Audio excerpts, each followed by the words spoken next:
Welcome to a short video on how the paper for REL2300, the outline and the two papers that are required, sort of how that is organized and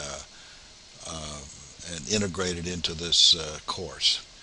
When you open up the Lessons tab before Section 1, you'll see a number of main resources here, and one of them is a folder called How to Write Successfully in this course.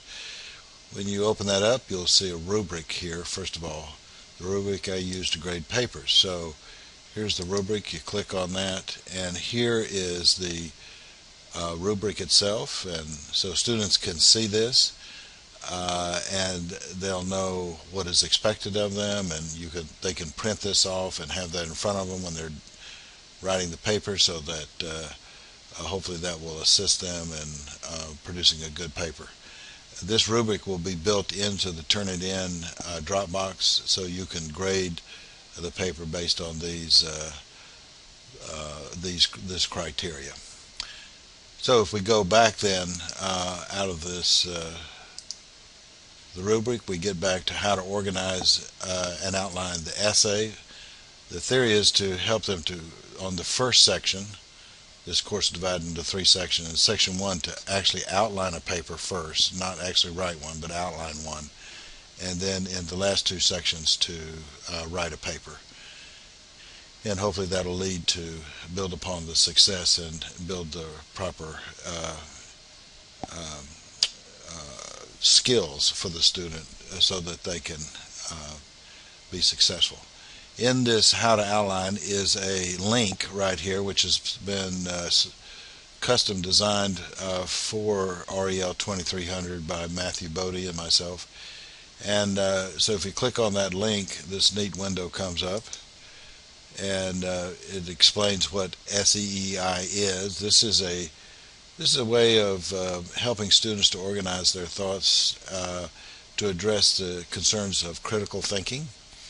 And in the three primary buckets or three center paragraphs, you want to have at least 4 sentences, one which states the thesis, and then one which elaborates on it.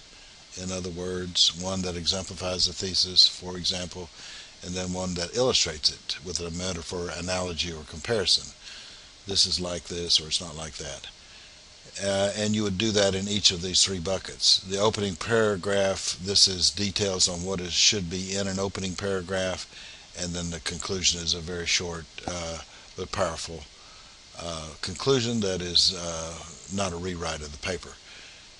The other tabs explain what SEEI is, explain more about each one of those, gives more details on thesis, topic sentences, and supporting details. And then at the end is a sample paper which shows a complete paper written using this method. Here's the introductory paragraph. Then these first body paragraph, second body, third body paragraphs, bucket 1, bucket 2, bucket 3, all have one of these sentences, and they're color coded to correlate so they can actually see this. This helps to create in their mind a model for how to organize their thoughts and how to write an academic paper. If they don't have this model in their mind, then many of them are very lost, and so this is there to help them to organize their thoughts and to learn how to do this. So that is the SEEI guide. And now if we go down to Module 1 and 2, that's where they're going to, in Section 1 is where they're going to outline the paper. We'll just open up Module 1. Take just a second to open here.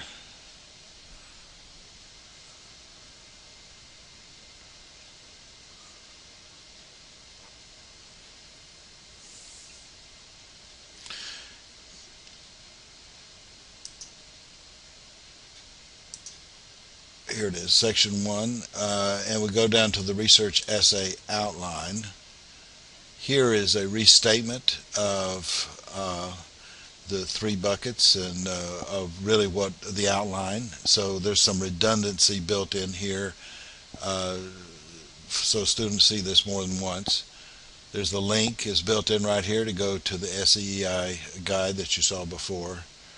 There are the databases here that they can go to, and you can also remind them, of course, that they can also go to My Religion Lab, which has a lot of good databases and places to get information. And then there's the questions, and finally the Dropbox. When you go back to lessons and go into section 2 and 3, we go into these modules, it's essentially the same thing, except of course we're now going to write the full paper. The guide is still here, the databases, the questions, and the turned in Dropbox down here. Hopefully this is helpful in seeing the reason for the design of the paper, and hopefully all this guidance will help our students to become more successful and make our jobs a lot easier at the same time. So it's a win-win situation. Thank you for listening to this video.